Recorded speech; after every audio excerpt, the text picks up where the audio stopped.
que no lo conocen, es un entonces italiano napolitano, nació en 1548, si no me equivoco, y muere en 1600, entonces muere a 52 años. Hostia, me están llamando. Lo he tenido vas a ver por qué lo he tenido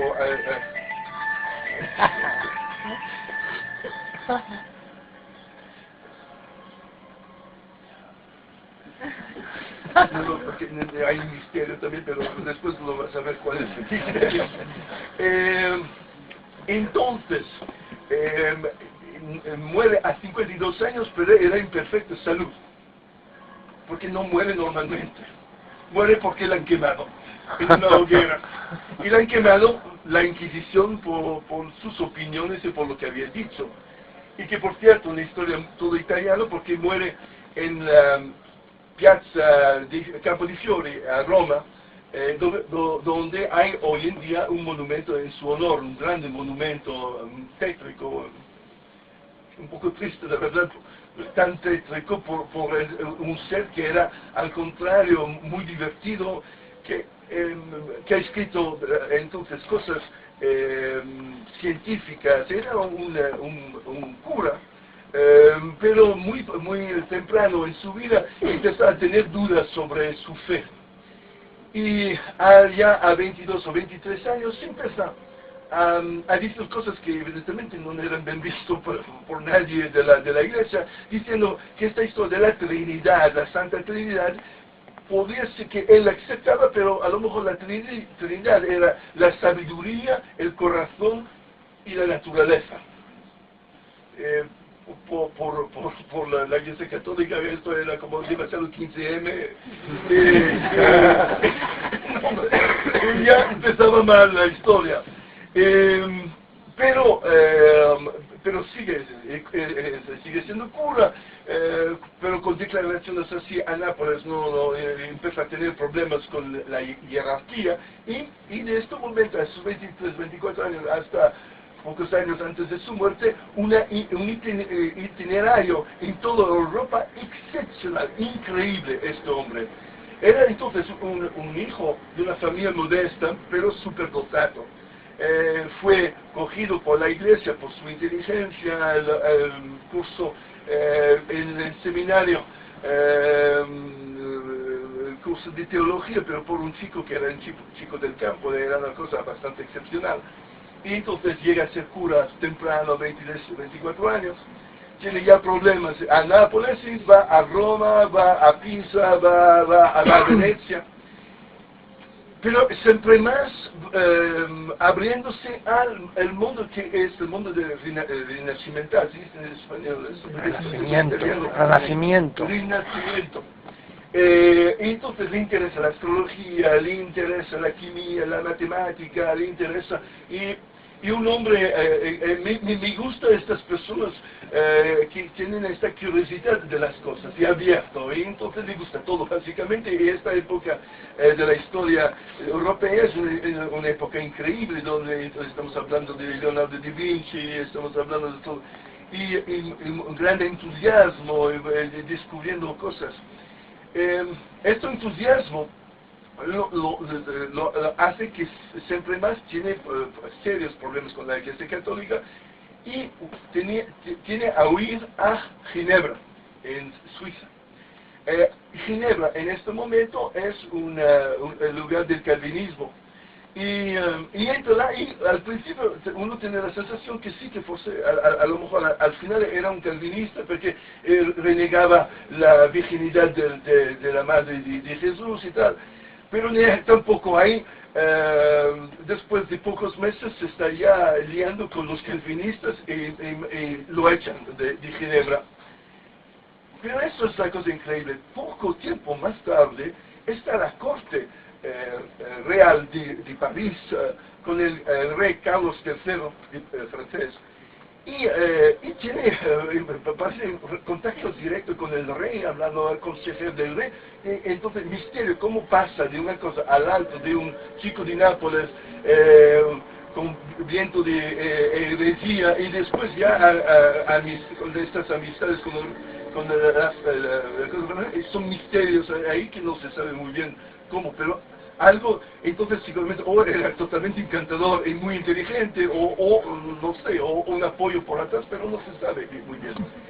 Llega a ser profesor de la Sorbona, París, y embajador o parte de la embajada francesa en Inglaterra, de un napolitano.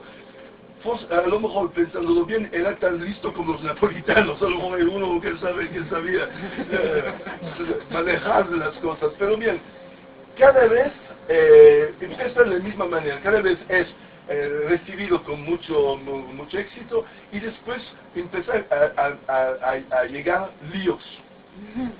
Y líos por razones los más complicados. El líos astronómico, porque es un seguidor de Copérnicus, que en este momento la gran batalla, Copérnicus diciendo, no, la Tierra no es el centro del universo, la Tierra está dando vueltas alrededor del Sol, hay otros planetas, podemos incluso calcular la órbita de estos planetas, y la Iglesia Católica, no queremos saber nada.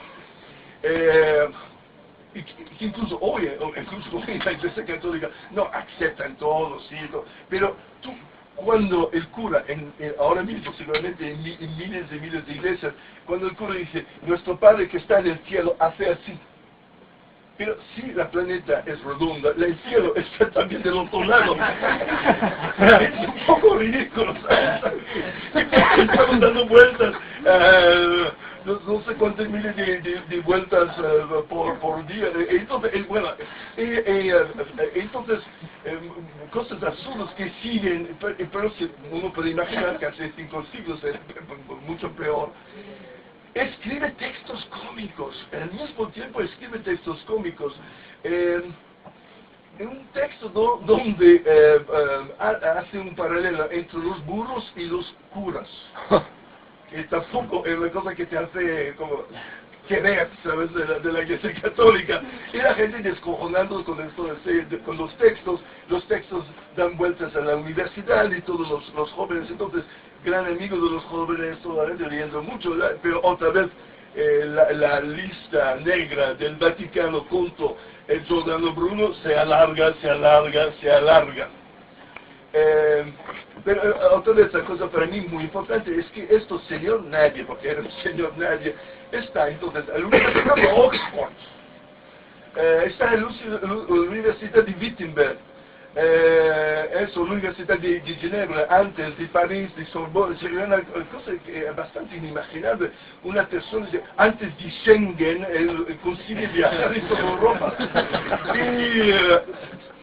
Y pasa la cosa tristísima, cae en una trampa. La Iglesia Católica no acepta de que esto se burla de sus pensamientos, no acepta seguramente que tiene tanto éxito este hombre, y por una especie de espía manda una carta al señor Giordano Bruno diciendo, por favor, volver en Italia, yo soy un rico mercader de Venecia, me encantan sus historias. Hay un nombre de esta persona que no me recuerdo en este momento, pero este hombre entonces le manda una letra así, sí, usted podría pasar algunos meses y quiero ser instruido en su visión cosmológica, en su visión astronómica y tal, y puedo incluso pagar una cosa. Y además tenemos Venecia ahí, Venecia, como usted sabe bien, si sus ideas triunfan en Venecia, Venecia es un poder marítima en todo el Mediterráneo. Bueno, no era solo de ir a dar una lección a una persona, había intenciones entonces de proselitismo en sus maneras de ver, y lo han entendido bien esta cosa. Ahora que lo estoy pensando, es una asociación ahora mismo, era un Julian Assange de la época. Era un Julian Assange de la época, un señor nadie, que consigue tocar los cojones del imperio y lo consigue hacerlo caer en una trampa. Y este pobrecito, más tonto a lo mejor de lo que él pensaba, va a Venecia, está ahí, y en poco tiempo, esto famoso palacio, famoso cosa, se transforma en una cárcel. La policía del Véneto, la policía de los Doges, que se llama de la República Veneciana, lo coge y lo da a la policía del Vaticano, que no era el mismo Estado, porque entonces Italia era dividido, y no eran de acuerdo entre Venecia y el Estado pontifical, pero junto él sí. Entonces era quizás moneda de cambio entre una entidad política y otra, pero lo regalan a él, al Vaticano. Y llega al Vaticano 8 años antes de su muerte, entonces en 1592. Se sabe por qué pasa estos 8 años en una de las peores cárceles al lado del Vaticano, donde no ve la luz. ¿Cómo se dice? Catacumbas. Mamor, sí, encadenado. Y cada mes regularmente venía el confesor de la Inquisición diciendo: basta renunciar a sus ideas y usted sale. ¿A qué cosa quería que el señor Giordano Bruno renuncia? Eso es la cosa bastante sorprendente. Renuncia a decir que no solo la Tierra daba vueltas al Sol, como decía Copérnicus, pero su sensación, su impresión era que el Sol era una estrella, y que todas las estrellas que se ven eran otros sistemas igual como el nuestro, y que posiblemente podía haber alrededor de todas las estrellas que se ven ahí muchos otros, una cantidad infinita de altos sistemas solares. Muy moderno como pensamiento.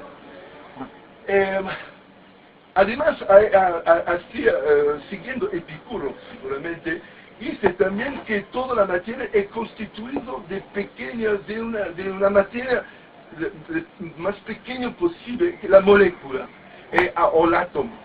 Entonces prende también esta posición de atomista, de pensar que hasta el alma o las cosas materiales no existe alma, porque todo es material, todo está constituido de átomos. Una posición extremadamente moderna. Pero había un pequeño pero, y hay mucha discusión sobre el asunto, pero en mi opinión viene fuera de su espíritu cómico. Vamos a ver que un confesor dice: pero si hay todo, como usted dice, si hay todos estos planetas y todo, ¿y qué pasa con la fe? ¿Habrá otras civilizaciones, otros seres humanos, ¿verdad?, en otros planetas? Y él dice sí. Y dice, de la misma manera que nosotros hemos tenido la fe, seguro que los otros tendrán fe también. Y es muy posible que habrá otros Jesús. Y empieza a desarrollar la idea que hay un número ilimitado de Jesús. A cada planeta el suyo. Porque si no, Dios no sería omnipotente. Si Dios tan omnipotente se ocupa solo de una pequeña planeta perdida en un rincón de una cosa tan grande, y dice: vaya mierda de Dios universal. Y si era tan universal, entonces se ha preocupado de hacer crucificar al sobre todo. Y la manera que va esta cosa, a mí me viene un deseo de reír y de descojonarme.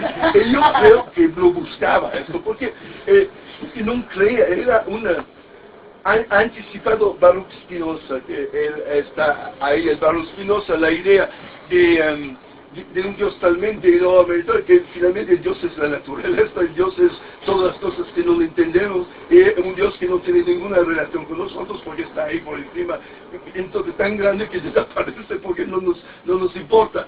Entonces él estaba ya en esta dirección. Y esto, quizás por eso me interesa, por mantener el chiste, durante 8 años he dicho, sí, seguramente es así, seguramente hay muchos Jesús, seguramente hay muchos sistemas solares. Cada vez venía el mismo inquisitor con la cruz así, usted no ha cambiado de idea, no, hay un mogollón de Jesús, mogollón. Llega el enero del 1600 y eso va por la gente, el Vaticano dice, ahora basta porque se estaba montando una cosa para su liberación, la gente sabía lo que pasaba, todos sus discípulos en muchos países, y qué pasa, estaba Galileo por ahí y tal. Entonces se dice, viene este hombre y dice, ahora es la última vez que los pidemos, si usted no se retracta, en un mes pasará a la hoguera. No. Y fue así. Y además lo han hecho de la manera peor posible. Lo he leído, su fin fue muchas veces cuando la condena de la Inquisición es muerte sin sangre. Cuando decía muerte sin sangre significa quemar.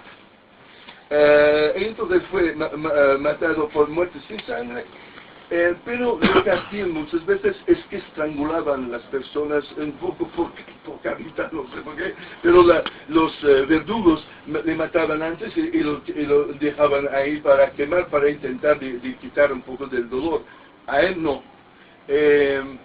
Fue mandado ahí, además pasando 8 años sin moverse, sin ver el sol, casi no podía caminar. Y fue atado entonces.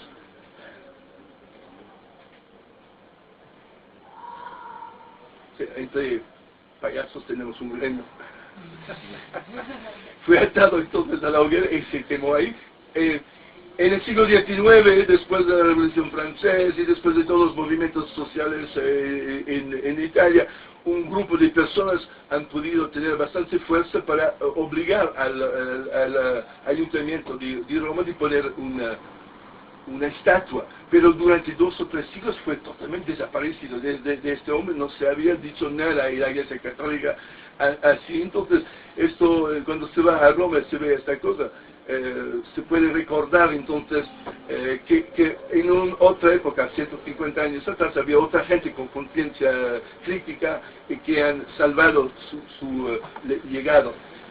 Pero eso.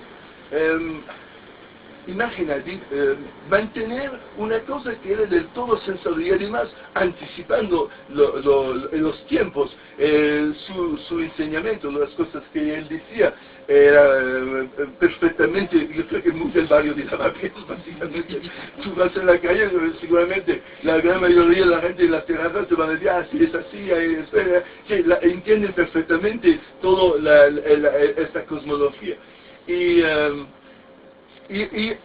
Pero está todavía mal dicho, todavía fuera, todavía una persona,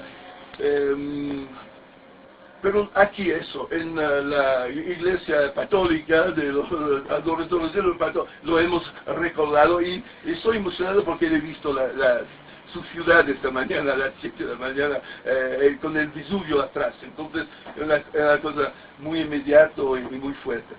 Para nuestro amigo Bruno, un aplauso católico.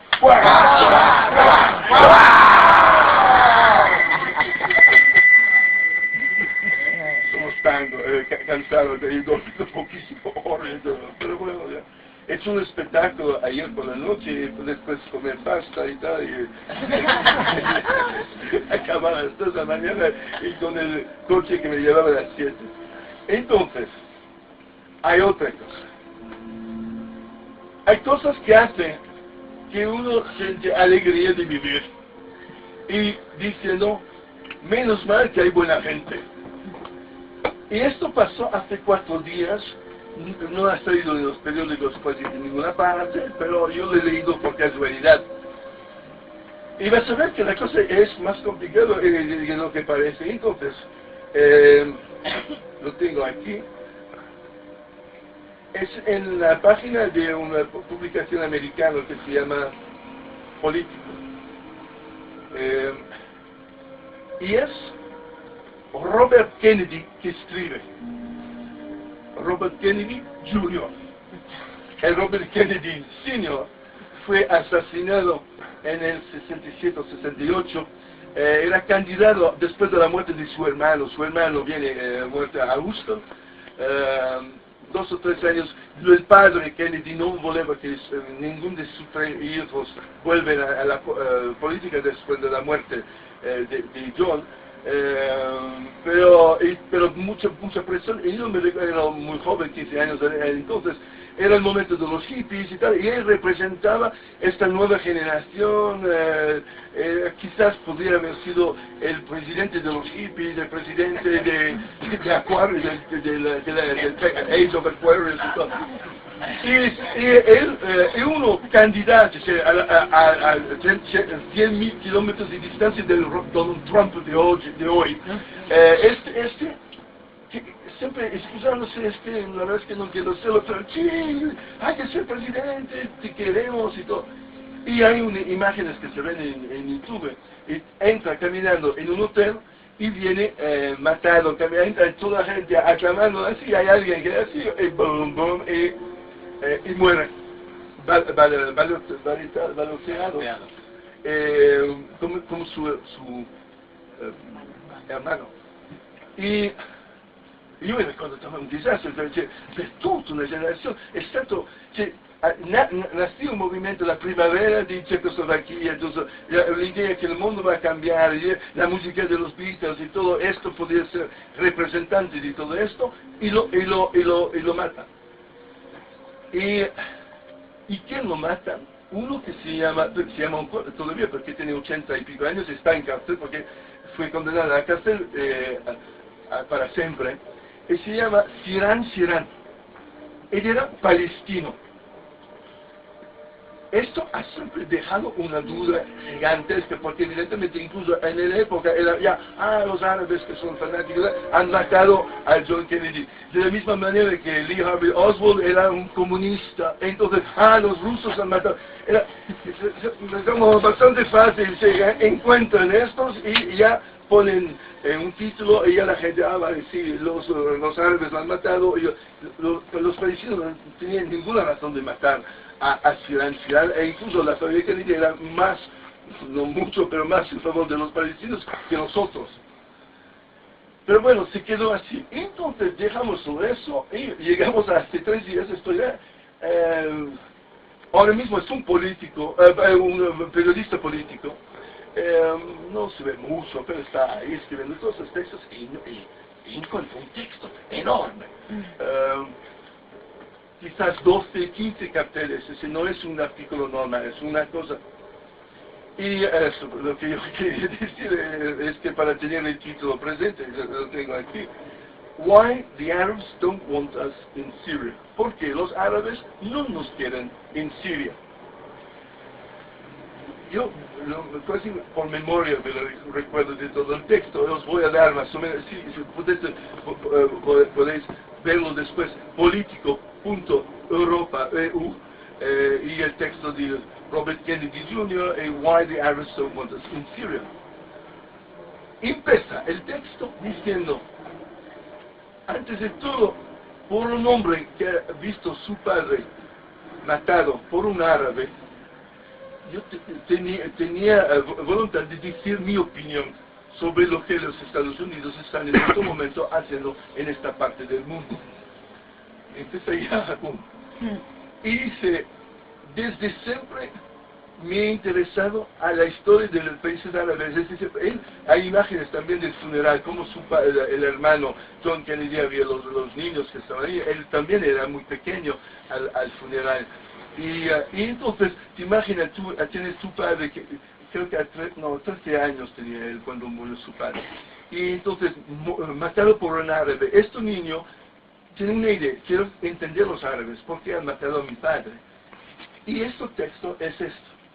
Hace un repaso de los años 40, de la política de los Estados Unidos y de Inglaterra, porque al principio eran juntos sobre el asunto, y cómo y qué cosa han hecho con los árabes.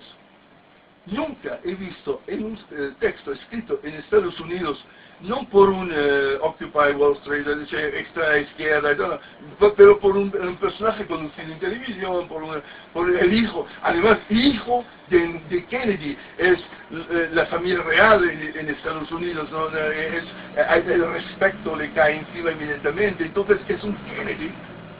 Empieza a decir así, habla de todo, del Irán, del Egipto, habla de la Siria, habla del Irak, habla de la Libia.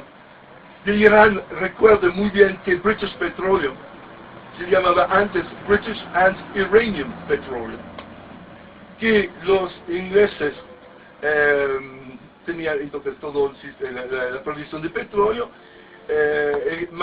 pero que después de la guerra dejan elecciones libres en Irán y triunfa en 1950-51 uno que se llama Mossadegh. Mossadegh era socialdemócrata, era laico, ganó las elecciones, como ayer, por ejemplo, en Irán, son los laicos más o menos que han ganado las elecciones. La gente ha ido a votar y todo, entonces se trata a los iraníes como si fueran unos locos y todo. En los años 50, elecciones perfectamente regulares, ganan una socialdemocracia, Mossadegh, y entre muchas cosas que hace, nacionaliza la compañía British and Iranian Petroleum. Esto fue su condena a muerte, esta nacionalización. Y él, Kennedy, hace un repaso de todas las cosas que los ingleses, los americanos han hecho para sacarlo y para matarlo y para echarlo. Son horrores después de horrores, después de horrores, y salirán un chico de 14 años lo ponen ahí porque él representa representa un poder así y permiten a los ingleses americanos hacer lo que quieren.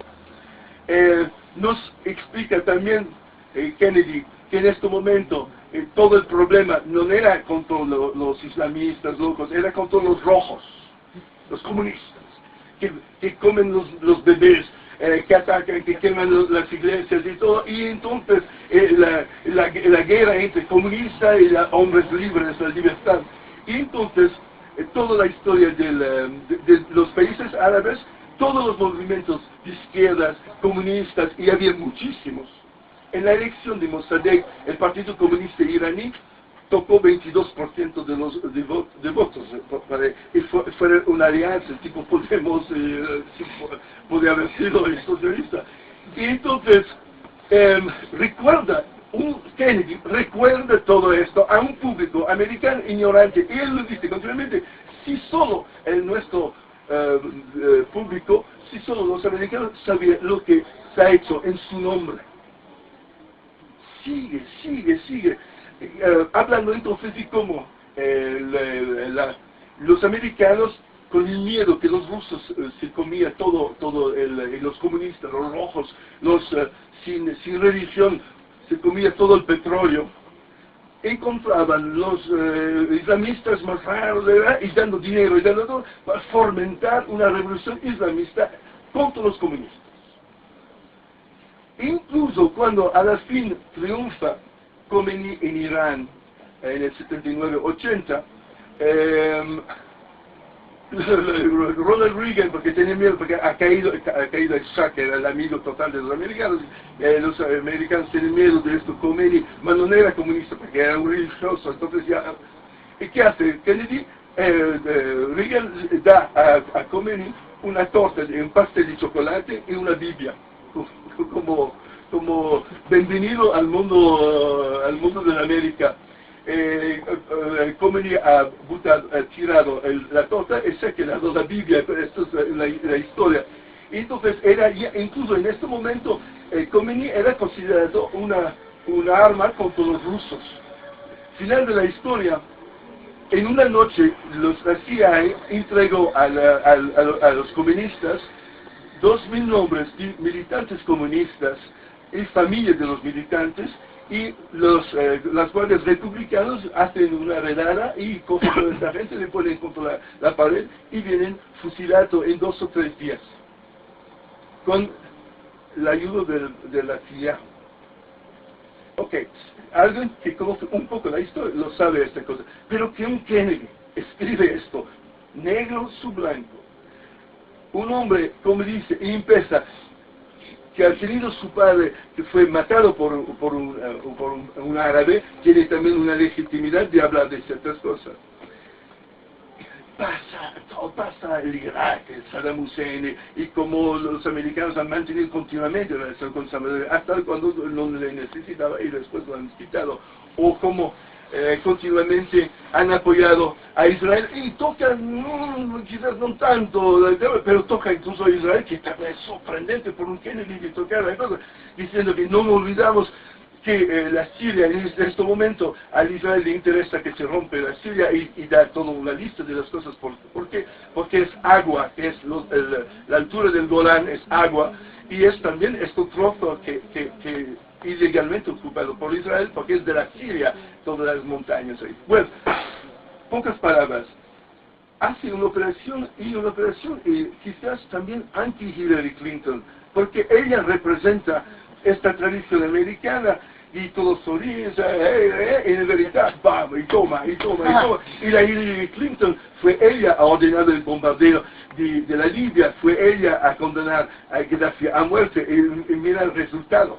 Y ahora tenemos una lucha que ya no se entiende nada. Entonces hay un moderado, yo he leído de esta manera, basta hacer un Google, el nombre del moderado, que es un hombre, un líbico que ha vivido 25 años en Washington. Esto es el moderado que la América quiere apoyar. Y vivía a 7 kilómetros de la Langley, de la CIA. Entonces, vaya moderado. Y bueno, Kennedy Jr., Robert Kennedy Jr., la imagen del joven con el ataúd de su padre, con toda la gente llorando, la imagen símbolo también de la fin, incluso antes que nacía, del movimiento hippie, de un mundo diferente, de Estados Unidos diferente, todo esto que cae, con el misterio también de por qué un palestino iba a matar, cuando evidentemente visto de lejos y visto a nivel de conspiración, esto es la derecha que no le gustaba nada a los Kennedys y le han echado matándoles. Y entonces, que este hombre se arriesga a decir estas cosas, significa, en mi opinión, que algo está cambiando en los Estados Unidos, quizás también el Internet que permite a la gente de informarse y se permite a tener acceso a estas informaciones. Y este artículo se va a quedar, y recomiendo otra vez de leerlo, como dices, es largo, son 12 páginas o más, 15 páginas, pero creo que es el mejor condensado de las cosas nefastas. Y a la fin, porque empieza el artículo, dice, ¿por qué los sirianos en Siria no les gusta los americanos? Y dice, porque los americanos han traicionado sus ideales. Los árabes, la América que defendía la libertad de verdad, la América que era un país de oportunidades, como lo decían, todo esto, cualquier pueblo lo podía entender, pero la verdad es que no fue nada de esto. Y otra vez, mucha gente aquí en Europa ya lo sabe, pero eso, que ¿cómo se dice? Un rámpolo, uno de una grande dinastía, es decir, el último... el último eslabón de la grande dinastía Kennedy dice estas cosas, es impactante. Y entonces, él también merece el grito patólico para Robert Kennedy Jr.